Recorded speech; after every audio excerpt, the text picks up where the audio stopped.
नई संसद का पहला दिन, पहला बिल, पहला संबोधन महिलाओं को समर्पित रहा। नए भारत की संसद के नए भवन में पहला कदम महिलाओं के लिए उठा। नए संसद में लोकतंत्र की प्राण प्रतिष्ठा के साथ ही मोदी सरकार ने लंबे समय से अटके महिला आरक्षण बिल को लोकसभा में पेश किया। मगर इस बिल की कहानी शुरू होती है 8 मार्च 2010 की दोपहर से, जब राज्यसभा में अफरा तफरी मच गई। समाजवादी पार्टी के सांसद तत्कालीन चेयरमैन हामिद अंसारी की टेबल पर चढ़ गए। सदन की गरिमा को भंग करते हुए माइक उखाड़ने तक की कोशिश की गई। ये लोग महिला आरक्षण विधेयक का विरोध कर रहे थे। राष्ट्रीय जनता दल के नेता ने बिल की कॉपी फाड़कर चेयरमैन की तरफ उछाल दी। मगर उससे भी पहले 27 साल पहले साल 1996 में एचडी देवगौड़ा सरकार के समय पहली बार इस बिल को पेश किया गया था। विधेयक को 16 मई 1997 को लोकसभा में चर्चा के लिए लाया गया, मगर सत्तारूढ़ी गठबंधन के भीतर से इसका कड़ा विरोध हुआ और ये विधेयक पारित नहीं हो पाया। दूसरी कोशिश 1998 से 2004 के बीच हुई। उस वक्त अटल बिहारी वाजपेयी की सरकार थी। 4 बार विधेयक को पास कराने की कोशिश की गई, मगर यह भी विरोध की भेंट चढ़ गया। कहानी और भी लंबी है। 13 जुलाई 1998 को जैसे ही तत्कालीन कानून मंत्री ने विधेयक पेश करने की कोशिश की, राष्ट्रीय जनता दल के सांसद सुरेंद्र प्रसाद यादव ने अध्यक्ष से विधेयक की प्रतियां छीन ली और उन्हें फाड़ दिया। जी हाँ, ये सब सदन के अंदर ही हुआ था। अब बारी आती है मनमोहन सरकार की। 6 मई साल था 2008। विधेयक को पटल पर रखा गया। 9 मार्च 2010 को यह विधेयक राज्यसभा से 2/3 बहुमत से पारित भी हो गया, लेकिन मनमोहन सिंह की सरकार इसे लोकसभा में पारित नहीं कर पाई।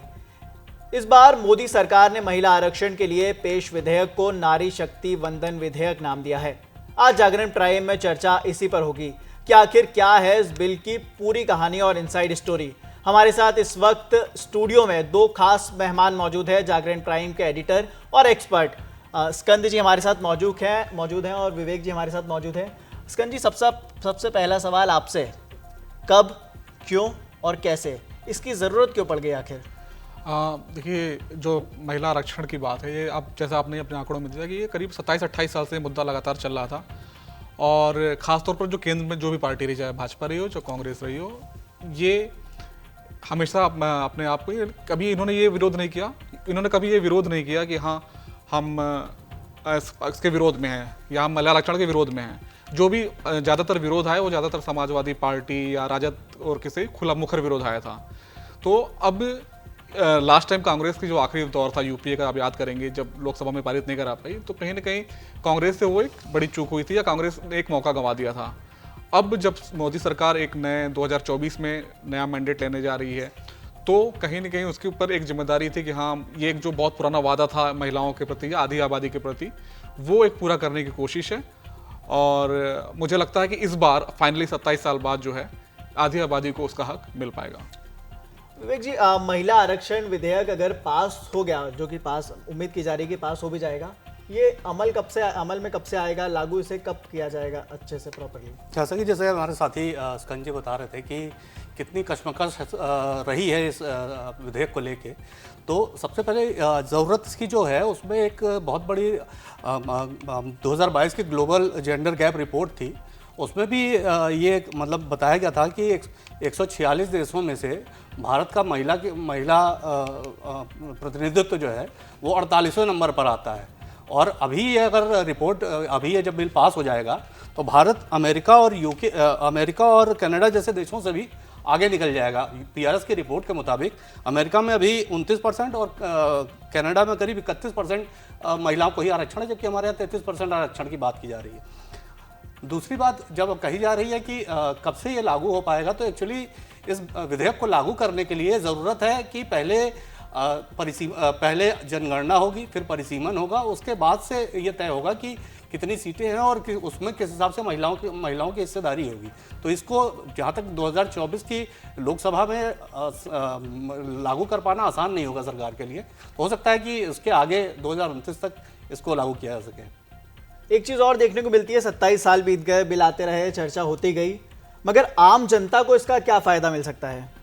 आम जनता का देखिए, महिलाओं की जब प्रतिनिधित्व की बात आती है तो कहीं ना कहीं महिला प्रतिनिधित्व के मामले में पिछड़ी रही, हमेशा पिछली सीट पर रही, हमेशा पुरुषों ने ही आगे बढ़ के हिस्सेदारी ली है।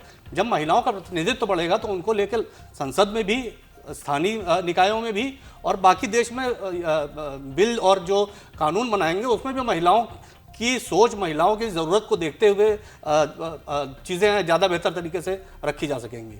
जैसा कि विवेक जी ने बताया कि महिलाओं की सोच और बेहतर तरीके से रखी जा सकेंगी सदन में भी और विधानसभाओं में भी, मगर अगर बात की जाए कि विरोधियों की, तो विरोधियों की क्या दलील है इस पर? देखिए, अब जो हम 27 साल का सफ़र तय कर लिए तो दलीलें भी बदली हैं। तो अब जो मुख्य रूप से दलील, कोई ये नहीं कह रहा है कि हम इस आरक्षण के विरोध में हैं, जो भी बड़े दल हैं। श्रेय लेने की होड़ चल रही है। एक तो श्रेय लेने की होड़, दूसरा बात ये हो रही है कि कुछ वर्ग है वो कह रहे हैं कि भाई आप महिला को आरक्षण देंगे तो जो ओबीसी आरक्षण है या जातिगत जो भी आरक्षण है उस आरक्षण का क्या होगा। तो वो एक बड़ा इशू है जिसको लेके अब थोड़ा बहुत रस्साकशी हो रही है। इवन भाजपा के अंदर से भी अगर हम देखें तो उमा भारती ने भी बीते दिनों कहा कि भाई 50% आरक्षण ओबीसी महिलाओं को देना चाहिए।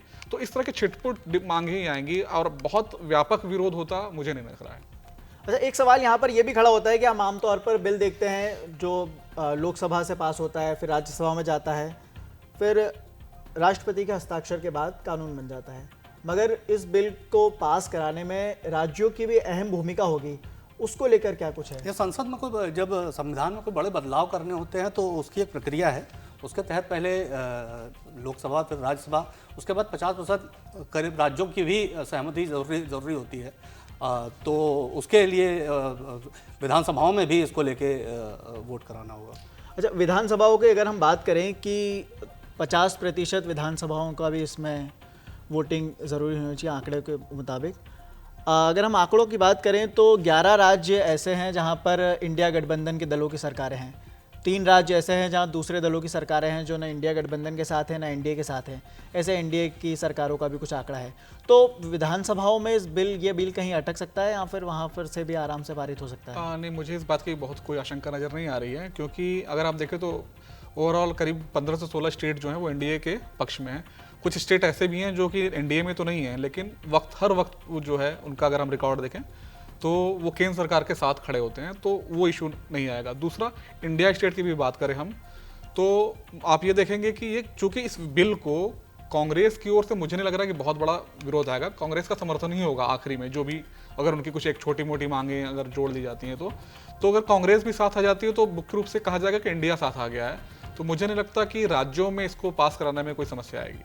अच्छा, विधानसभाओं का जिक्र निकला है तो मैं विधानसभाओं के आंकड़े भी कुछ है हमारे पास, जिसमें काफ़ी ज़्यादा विधानसभाएं, जैसे अगर हम विधानसभाओं की बात करें, मध्य प्रदेश में 9% महिलाएं हैं केवल, और इसमें सबसे ऊपर चौंकाने वाले आंकड़े हैं, छत्तीसगढ़ में 18% महिलाएं। तो विधानसभाओं में स्थिति और खराब है। हाँ, बिल्कुल, यही एक, जैसे हम लोग जब चर्चा करते हैं ज़्यादातर हम लोकसभा की बात करते हैं, लोकसभा के बारे में सोच रहे थे, बट लोकसभा में फिर भी 15% महिलाएं हैं। और अगर आप देखोगे कि डेटा है जो हमने अपने रिसर्च से निकाला हुआ है, आप अगर हम देखें तो ये डेटा अगर हम पहली लोकसभा को देखते हैं तो करीब 5% के आसपास महिलाएं थीं, जो कि अब बढ़ के ये है करीब 15% आ गई हैं। लेकिन अगर हम इसके बनिस्बत विधानसभाओं को देखें तो हम देखते हैं कि सिर्फ एक स्टेट है जो कि लोकसभा से बेहतर औसत रखता है, वो है छत्तीसगढ़, 18%। उसके अलावा एक भी स्टेट ऐसा नहीं है जहां महिलाओं की, जिसके विधानसभा में महिलाओं की हिस्सेदारी 15% से ज़्यादा हो। कुछ राज्य ऐसे हैं जैसे मिजोरम, वहाँ 0% भी है, 1%, 4%। कर्नाटका जैसा एक कर्नाटका एक इतना विकसित राज्य है, लेकिन वहाँ पे महिलाओं की जो हिस्सेदारी है वो सिर्फ 5% है विधानसभा में। तो मुझे लगता है कि बिल जो ला रहा है कहीं न कहीं विधानसभाओं को भी हमारे ज़्यादा समावेशी बनाने के दिशा में कदम उठाएगा। अच्छा, एक सबसे बड़ा सवाल ये भी खड़ा होता है, आप दोनों से सवाल है कि इसमें चुनौतियां क्या आएंगी? पहले आप बताइए कि क्या चुनौतियां आ सकती हैं इसमें? चुनौतियां देखिए, इसके विरोध में ना, मतलब भारत की कोई भी पॉलिटिकल पार्टी इस बिल के विरोध में नहीं है।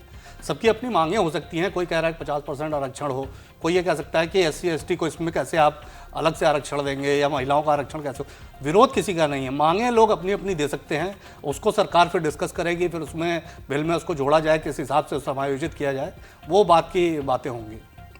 कोटे में कोटा देना, ये भी एक बड़ी चुनौती है, क्योंकि कोटे में के अंदर कोटा देने के बाद जातिगत जनगणना की जो मांग है वो कुछ समय से रुकी हुई है, केवल राज्यों तक सीमित है, अभी पूरे देश भर में मांग नहीं उठी।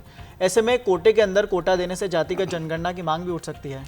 हाँ, इसका बिल्कुल अंदेशा है और कुछ मांग आने भी लगी अगर हम इसको देखें तो, क्योंकि उनको ये लगना है कि अगर 33% महिलाओं को दे देंगे और उसी में से जो SC ऑलरेडी, क्योंकि अगर देखा जाए तो SC ST महिलाओं के लिए भी पहले से आरक्षण है SC ST के लिए, तो उनको ये लग रहा है कि ऐसा ना हो कि वो जो उनका कोटा है वो उसी मतलब कम हो जाए, ऐसा उनको फ़ायदा इससे कैसे मिलेगा, क्योंकि उनको ऑलरेडी कोटा, उनको क्या फ़ायदा हुआ। तो इस तरह की मांग है, लेकिन फिलहाल जो प्रस्ताव है वो तो 33% महिलाओं के लिए है और एक शुरुआत होगी। हो सकता है कि बाकी चीज़ें, चूँकि 15 साल का प्रावधान है तो संभव है कि आगे कुछ चीज़ें कंसीडर की जाएं, लेकिन फिलहाल जो होता दिख रहा है वो ये है कि 33% सिर्फ महिला के लिए आरक्षण है, इसमें कोटे के अंदर कोटे का प्रावधान नहीं है।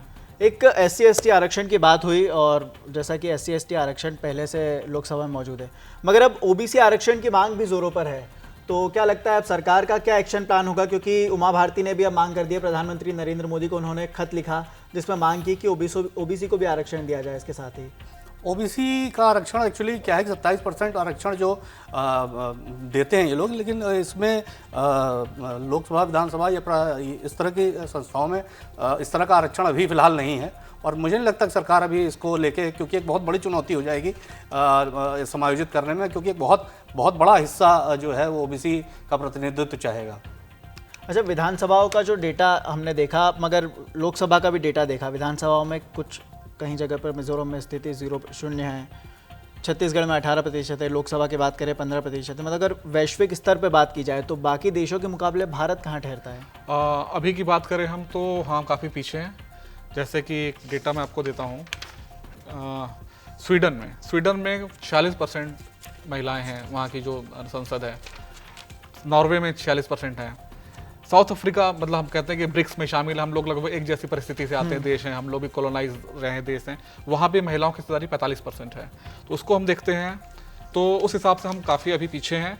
Australia, France, Germany, UK, Canada हम काफ़ी पीछे हैं। लेकिन अगर ये 33% आरक्षण लागू हो जाएगा तो मैं आपको ये बता सकता हूँ कि हमारी स्थिति जो है वो कहीं ना कहीं फ्रांस, जर्मनी और यूके जैसे देशों के बराबर हो जाएगी। बिल्कुल, हमारे साथ इस वक्त कुछ यूट्यूब में लाइव में कुछ खास मेहमान भी मौजूद हैं और हमारे साथ गेस्ट भी जुड़े हुए हैं और लगातार हम इस पर चर्चा कर रहे हैं। अगर जो भी दर्शक हैं उनकी भी कुछ अगर सवाल हैं इसे लेकर, महिला आरक्षण को लेकर, तो वो भी कमेंट बॉक्स में लिख के हमसे पूछ सकते हैं। कुछ दर्शकों के सवाल भी आए हमसे, वो ये जानना चाहते हैं कि क्या इसमें उनका क्या फ़ायदा होगा, क्योंकि लोकसभा की बात की, विधानसभा की बात की, अगर सीधे तौर पर देखा जाए तो जो राज्यों की जनता है या फिर जो शहरों में रहती है या फिर गाँव में रहती है या फिर आखिरी तबके के जो लोग हैं, उनको इससे क्या फ़ायदा है? क्योंकि लोगों का यही सवाल है, लगातार वो आ रहा है यूट्यूब के कमेंट्स में हमारे पास। एक्चुअली क्या है कि जब कोई कानून बनता है, जब कोई संसद में बिल आता है, तो वो शहरी या ग्रामीण हिस्से को देख के नहीं आता है, वो पूरे देश की महिलाओं के लिए एक कानून आएगा, एक व्यवस्था बनेगी जो पूरे देश की महिलाओं पे लागू होगी। तो अगर कोई महिलाओं के हित की बात कोई कानून के रूप में आती है तो वो पूरी देश की महिलाओं को उसका फ़ायदा मिलेगा, वो ग्रामीण महिलाओं को भी मिलेगा, शहरी महिलाओं को भी मिलेगा। बिल्कुल, विधानसभा चुनावों का एक डेटा ये भी बताता है कि महिलाओं के जीतने की क्षमता 13% है, जबकि पुरुषों की ये 10% है। एक रिपोर्ट दावा यहाँ तक करती है कि जहाँ महिला सांसद ज़्यादा होती हैं उन सरकारों में भ्रष्टाचार कम होता है। हालांकि कुछ रिपोर्टों का दावा है। अगर आपके अभी भी महिला आरक्षण बिल को लेकर कोई सवाल हो तो हमें कमेंट बॉक्स में लिखकर ज़रूर पूछिए। फिलहाल इस शो में इतना ही। नमस्कार। अमल में लाए जाए